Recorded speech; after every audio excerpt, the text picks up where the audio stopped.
coisa que aconteceu foi que em novembro de 2022, lá no finalzinho do mês, foi lançado o ChatGPT, ou ChatGPT, como queiram. E realmente, né, foi uma implementação radical que mudou e mexeu com todo mundo. E muita gente acha que a inteligência artificial surgiu em 2022.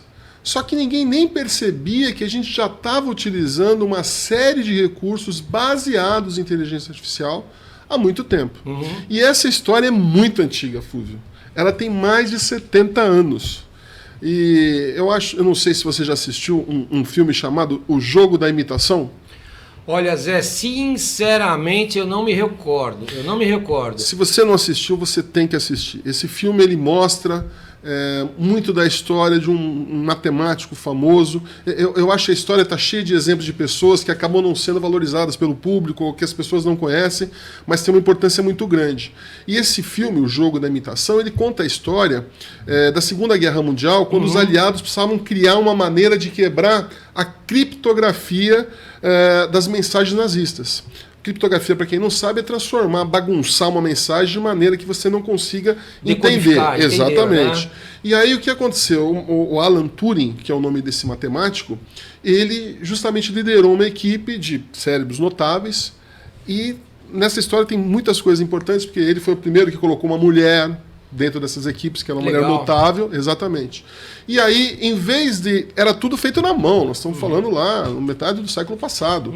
E aí, o que acontece? Ele é até considerado o pai da computação, porque ele queria criar uma máquina que pudesse decodificar isso. E ele conseguiu fazer isso. Legal. E a história do Alan Turing é muito bacana também, é uma história muito triste, né? Ele era homossexual e ele se suicidou porque depois ele foi castrado quimicamente, era uma época totalmente diferente, então tem toda uma história por trás.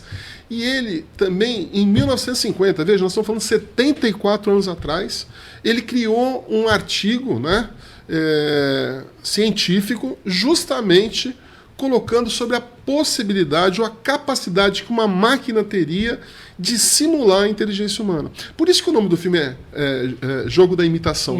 Se uma máquina poderia imitar o ser humano de uma maneira tão profunda que nós... Tão realística, tão né? realista que você não conseguiria identificar se você está conversando com um humano ou não. Que legal. E ele escreveu esse artigo em 1950. Outra coisa que eu também converso bastante e falo, né? Hoje todo mundo está falando dos robôs, né? Cada vez mais os robôs estão se aperfeiçoando.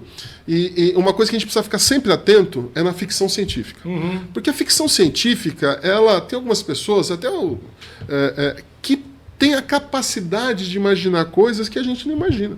Eu costumo brincar, não sei se todo mundo conhece, né? Mas na nossa idade nós conhecemos os Jetsons. Sim. Né? Não, esse eu conheço. Esse eu conheço. Então, muitos ainda não conhecem, mas a Rose, né? Ou quando pediu um hambúrguer, apertaram uma máquina, nós já estamos chegando nessa realidade. Em 1950, vamos ver se você assistiu outro filme, com Will Smith. Eu estou te expondo aqui hoje. Will Smith. Eu, Robô. Quem será que já assistiu? Né? Gente, eu não lembro desse filme. Então, mas esse filme que todo mundo acha que surgiu agora, a história, é de um livro de um cara fantástico chamado Isaac Asimov, que era um escritor de ficção científica, que escreveu esse livro em 1950. Olha e foi só. desse livro que surgiram as 3 primeiras leis da robótica, que são válidas até hoje. No computador não poder fazer um mal para o ser humano, no computador cumprir todas as ordens do ser humano, desde que ele não desfaça a primeira, né, não desobedeça a primeira ordem, e que ele também tente se salvar, o robô, desde que ele não quebre nenhuma das outras. Então, olha quanta legal, coisa né? aconteceu lá atrás. Né? E aí tem um outro cara para falar, para a gente chegar aqui, que pouca gente sabe, mas esse cara é muito importante, chama John McCarthy. Esse cara que criou o termo inteligência artificial. Isso. E isso foi em 1956, numa conferência que teve. De lá para cá, a inteligência artificial se tornou um termo guarda-chuva, porque ela engloba muita coisa, né? Muita coisa. Não dá para você falar que é uma coisa só. É muita coisa. Esse John McCarthy é tão importante que ele foi o cara que, nos anos 60, ele imaginou o seguinte: escuta, se a gente paga a conta de água e paga pelo que consome, se a gente paga a conta de luz e paga pelo que consome, por que a gente não pode pagar os recursos de TI, não posso compartilhar e pagar pelo que eu uso? Que foi a ideia da computação em nuvem. Hoje a gente está aqui na rádio, as coisas não estão aqui, elas estão na nuvem. Verdade. Esse vídeo que nós estamos gravando, essa live, ela vai estar numa nuvem, num servidor que você não sabe onde está e vai estar disponível para a pessoa do mundo inteiro. Do mundo inteiro. E quanto que evoluiu, né, Zé? Nossa, é muito. É assustador. Essa é o que eu falo para você. Essa é a ideia, porque isso foi evoluindo, foi evoluindo. E quando a gente ensina isso para os alunos, uma questão pedagógica, a gente separa os temas. Mas, falando uma linguagem bem popular, está tudo junto e misturado. Sim. Foi a evolução das tecnologias que permitiram a gente chegar onde está. A gente não tinha internet no passado, a gente não tinha capacidade de armazenamento, de processamento. Né? Tem uma lei muito importante que mostra uma coisa que está acontecendo até hoje. Né? Eu gosto muito de olhar um pouco para a história, porque a gente consegue entender muito o que está acontecendo.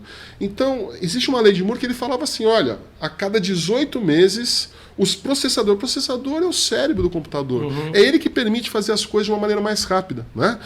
A cada 18 meses, o poder de processamento, ou seja, a capacidade que tem de fazer cálculos, ela vai dobrar. E o tamanho vai cair pela metade. Você sabe, Zé, você me fez lembrar, esses dias atrás, essa semana, eu vi uma imagem numa das redes sociais de uma pessoa segurando um disquete, mas não é aquele de 8 polegadas não, tá? Ele era algo desse tamanho, gigante, com uma capacidade, não lembro agora, eu acho que era 720 mega, alguma coisa assim, não sei se eu estou exagerando, um negócio monstruoso. O primeiro HD foi transportado por um jumbo. Olha. E eu posso contar uma história pessoal que eu conto para meus alunos. Que quando eu montei a minha empresa, lá em 1987, a gente não tinha HD.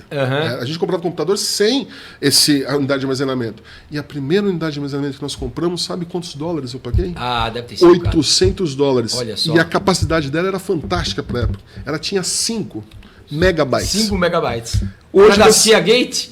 Exatamente. E aí, então, o que eu falo para você? Você imagina hoje, isso é uma apresentação de PowerPoint. Verdade. Imagina você... Eu brinco com meus alunos o seguinte, cara, o computador que levou o homem à Lua tem menos poder de processamento do que o seu celular. É verdade. Então, quer dizer, olha que responsabilidade a gente tem, né? Verdade. Isso foi sabe, a computação em nuvem, o IoT, a internet, a gente fala da evolução das tecnologias de informação e comunicação. E foi isso que proporcionou pra gente essa capacidade que a gente tem hoje. Então, hoje você vê que a gente tem uma capacidade praticamente infinita de armazenamento, a capacidade de processamento cada vez mais. Eu tive num evento no Cubo do Itaú essa semana, que eu comentei com todo mundo e tal. E aí o que acontece? Lá no evento do Cubo a gente foi olhar duas coisas importantes. O pessoal da HP mostrando que as máquinas agora elas estão vindo preparadas para a inteligência artificial.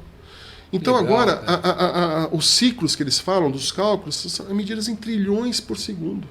Então você vai ter o processador que toda vez que você acionar a sua máquina para rodar alguma coisa de inteligência artificial, ela vai estar separada dos outros para aumentar o desempenho.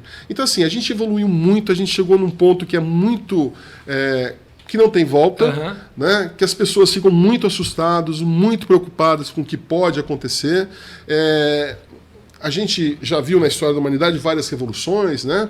E isso acaba gerando às pessoas uma incerteza. Verdade. E uma coisa que essa trouxe de diferente das demais, que toda revolução, né, de tecnologia, ela causa isso nas pessoas, é que essa é a primeira vez que não é apenas a base da pirâmide, não é apenas os trabalhos operacionais que estão sendo substituídos. E é isso que a gente precisa discutir. Né? A gente precisa discutir nesse sentido como a gente se prepara, porque é inevitável, é irreversível. Sem dúvida. Né? Então a gente tem que ver como a gente se prepara para isso, entendeu?